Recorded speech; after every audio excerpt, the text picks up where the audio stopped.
Hello ସାଙ୍ଗମାନେ, ତ ଆଜି ଆମେ ରେଡ଼ି ହେଇକି ବାହାରି ଗଲୁ ବାହାଘରକୁ। ତ ଦେଖନ୍ତୁ ଏଠି ବରର ଭାଇ ପୁରା ରେଡ଼ି।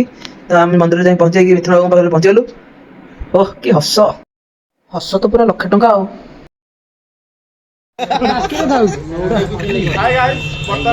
ବୟ ବରଙ୍କୁ ଦେଖେଇକି ବରର ପ୍ରକୃତ ବନ୍ଧୁ ସେଇ ଲୋକ ଯିଏକି ଆମକୁ ଆଜି ପର୍ଯ୍ୟନ୍ତ ବ୍ୟାଚ୍ ଫିସ୍ ଦେଇନାହାନ୍ତି।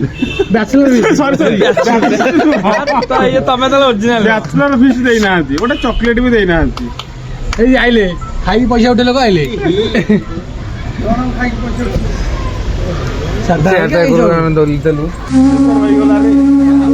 ବହୁତ ଦିନ ଅପେକ୍ଷା କରି କରି ସବୁଟା ବାହା ହେଇଗଲା।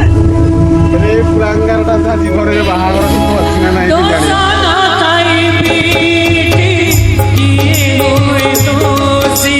ତ ମଜାମସ୍ତି ସାରିକି ଆମେ ଏବେ ଚାଲିଲୁ ଆମ ମେନ୍ କାମରେ ଖାଇବାକୁ। ଚାଲ ତ ସାଙ୍ଗମାନେ ଆମ ସାଣ୍ଟୋକା ବର୍ତ୍ତମାନ ଖାଇବାରେ ଲାଗିଛି।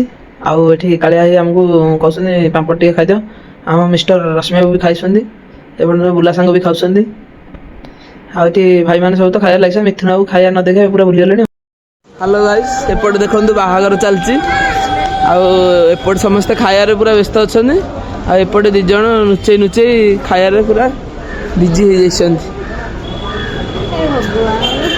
ଦେଖନ୍ତୁ ଏଇ ପିଲାଟି କେମିତି ଲୁଚେଇ ଲୁଚେଇ ଦେଉନି, ପୁରା ଥାଳି ଫୁଲ। ଭୋଜି ଖାଇଲ ବାସନ ମାଜ। ଆମ ଝିଅ ବି ଖାଇଦେଲେଣି, ଅଧା ତ ଖାଇସାରିଲେଣି ଆଉ।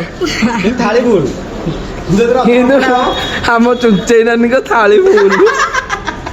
ଭାଇର ୟୁଟ୍ୟୁବ ଚ୍ୟାନେଲ ସମସ୍ତେ ସବସ୍କ୍ରାଇବ କରିବ, ଲାଇକ୍ କରିବ, ତାକୁ ଉନ୍ନତରୁ ଉନ୍ନତ କରିକି ତା ଚ୍ୟାନେଲଟାକୁ ପୁରା 1K ନା ମିଲିୟନ କରିଦବ।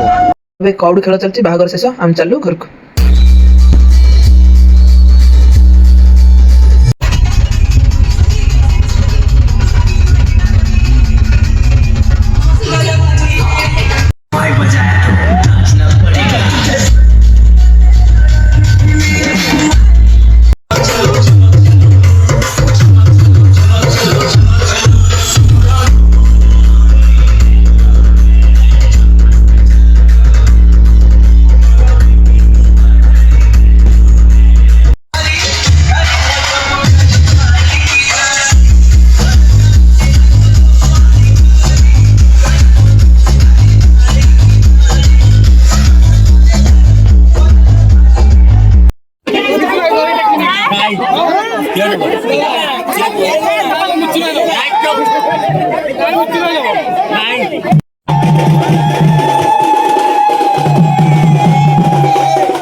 ତ ଏବେ ବାହାଘର ଶେଷ, ଦେଖା ହବ ରିସେପସନରେ।